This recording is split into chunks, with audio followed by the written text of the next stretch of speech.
नाज़रीन आदाब, सलाम, जय हिंद दोस्तों। मेरी बात सुफा और आप देख रहे हैं SNN चैनल पैगाम हक।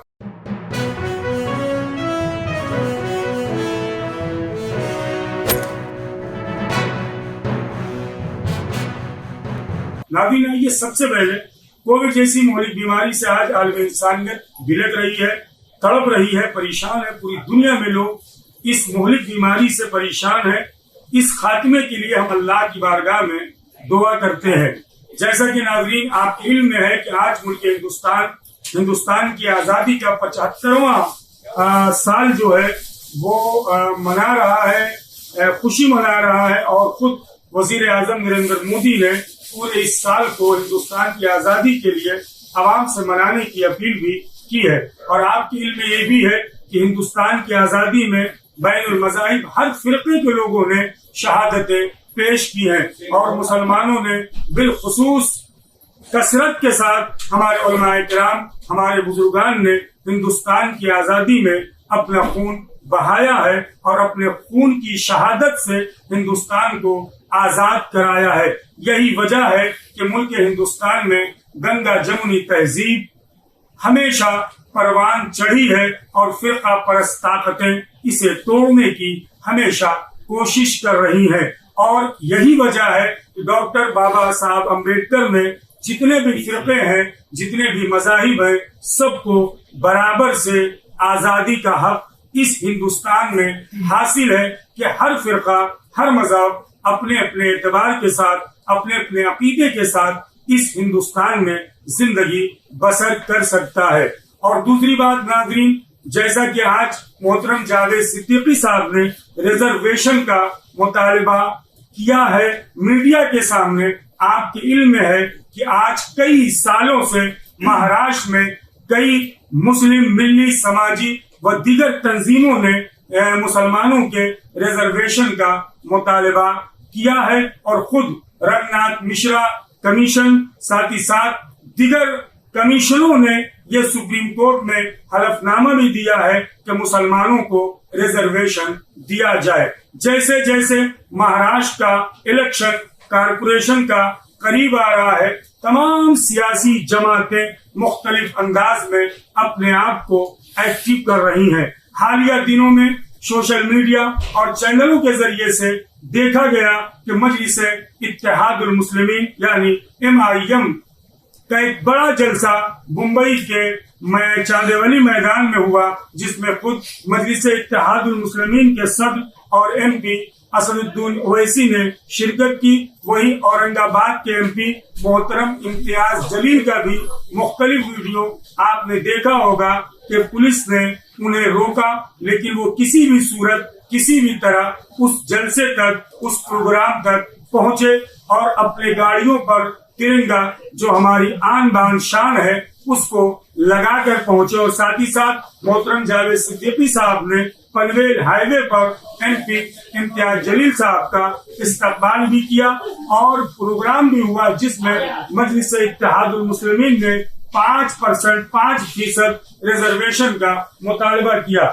मोहतरम जावेद सिद्दीकी साहब, ये जो पूरा मामला मैंने मुख्तलिफ इम्तियाज जलील साहब की वीडियो भी देखी है, क्या वजह थी इस मुल्क हिंदुस्तान में हिंदुस्तान के झंडे को थामना, पकड़ना, उसे इज्जत देना हर शहरी का फर्ज है। और मुसलमानों को वैसे भी हमेशा फिरका परस्त ताकतें मुल्क दुश्मन करार देती हैं।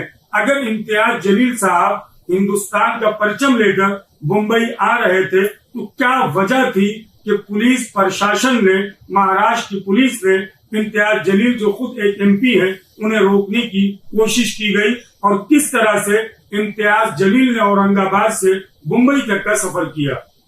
अस्सलाम वालेकुम व रहमतुल्लाहि व बरकातहू। सबसे पहले मैं आपको मुबारकबाद देता हूँ। देखिए, आज जो ये देश में जैसे जैसे चुनाव आता है तो सारी पार्टियां वो अपना वोट लेने के लिए, अपनी पार्टी के सत्ता चलाने के लिए हर तरह के फिरका परस्ती बातें करते हैं। मैं उस पे ना जाकर मैं ये बताना चाहता हूं कि जो कल हमारे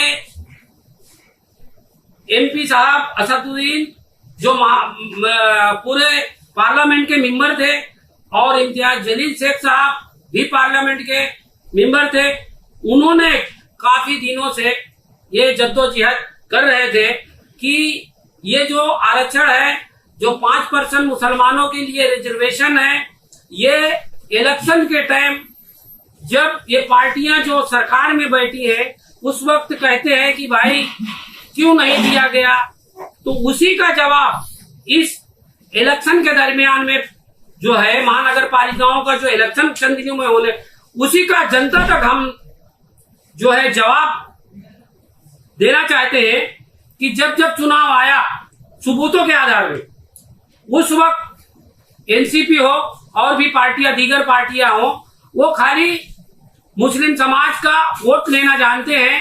वो वोट लेने के लिए वो हमारे को ऐसा 5% आरक्षण के लिए आवाज उठाते थे कि मुस्लिम समाज को जो है 5% आरक्षण देना चाहिए, लेकिन जैसे इलेक्शन खत्म हो जाता है तो सब भूल जाते।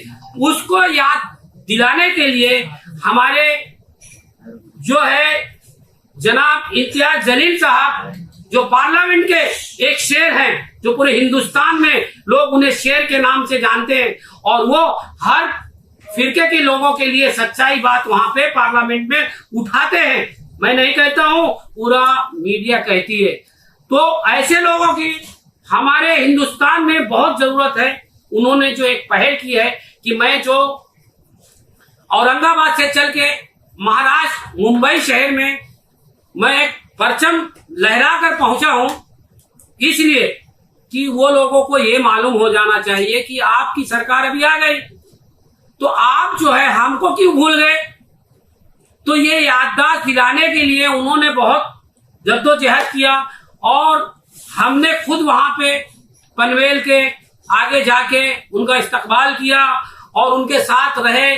जब वासी पहुंचे तो वहां पुलिस वालों ने कहा कि भाई आपको अगर मुंबई जाना है तो ये झंडा, तिरंगा झंडा गाड़ी में रख लो।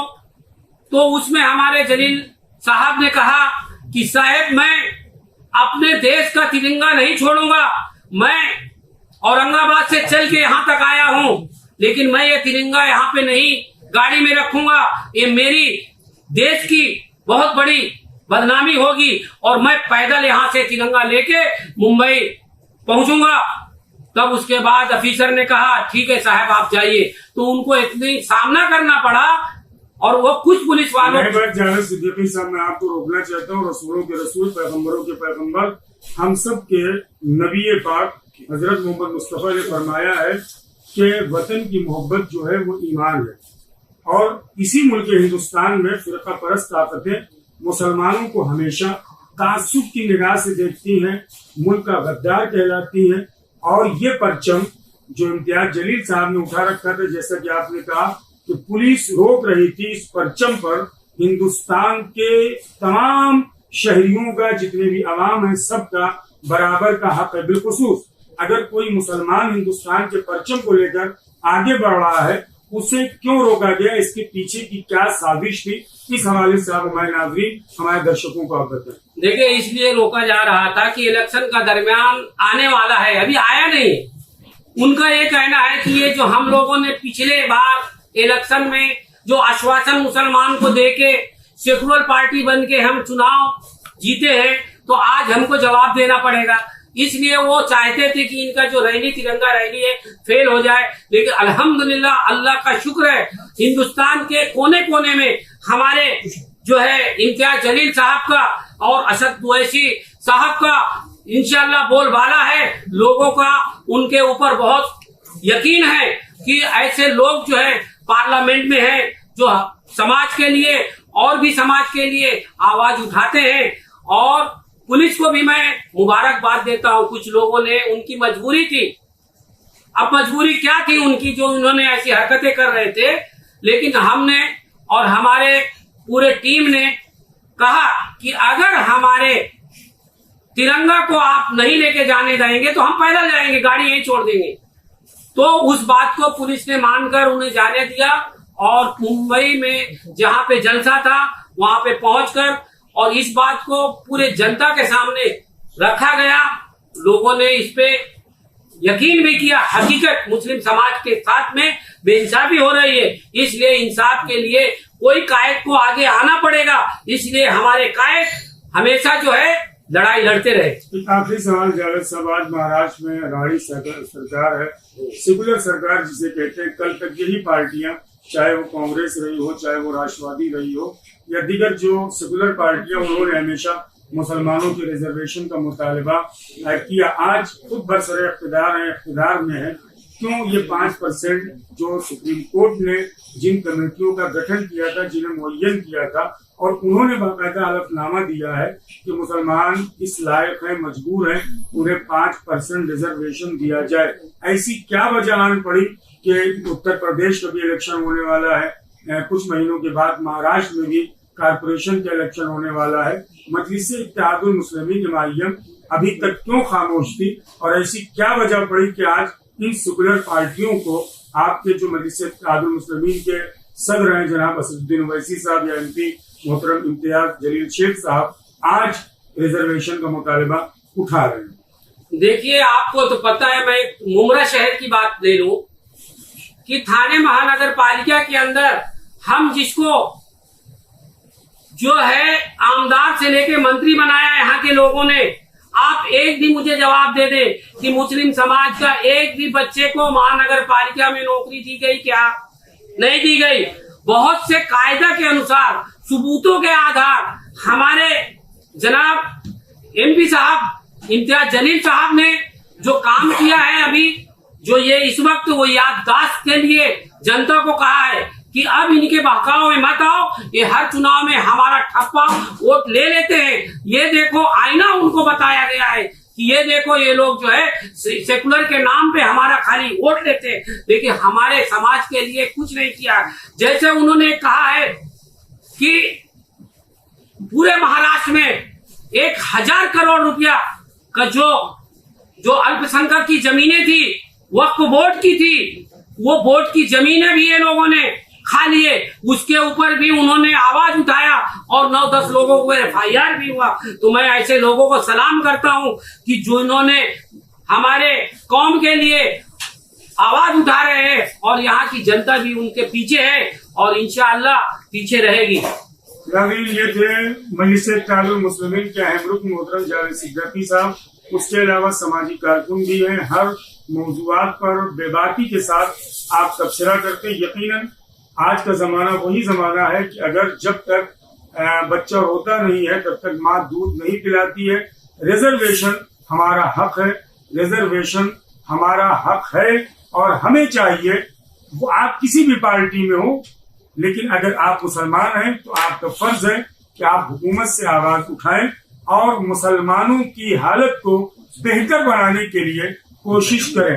एक अहम नौजवान और हमारे साथ इस वक्त है। भाई, आखिरी सवाल, क्या मुतालबा आपका रिजर्वेशन के हवाले से है? अस्सलाम वालेकुम। सभी चीज तो आप लोगों को देख ही रहे कि रिजर्वेशन के लिए हमारे इम्तियाज जलील साहब आवाज उठा रहे हैं। आप देख रहे हैं कि TMC में अधिकारी हमारे मुसलमान नहीं है, पुलिस डिपार्टमेंट में कुछ लोग हैं। तो ये इम्तियाज जलील साहब का यही है कि हमारा रिजर्वेशन दो, जो 5% हाई कोर्ट से पास हुआ है, और हमारे जो नौजवान बच्चे हैं और जो उनको अच्छी जगह पे नौकरी मिले और उनको अच्छी पढ़ाई मिले, जो आने वाले बच्चे हैं, इसके लिए इम्तियाज जलील साहब इस चीज के लिए लगे हैं, और इंशाल्लाह हम सारे कार्यकर्ता MIM के साथ लगे हैं।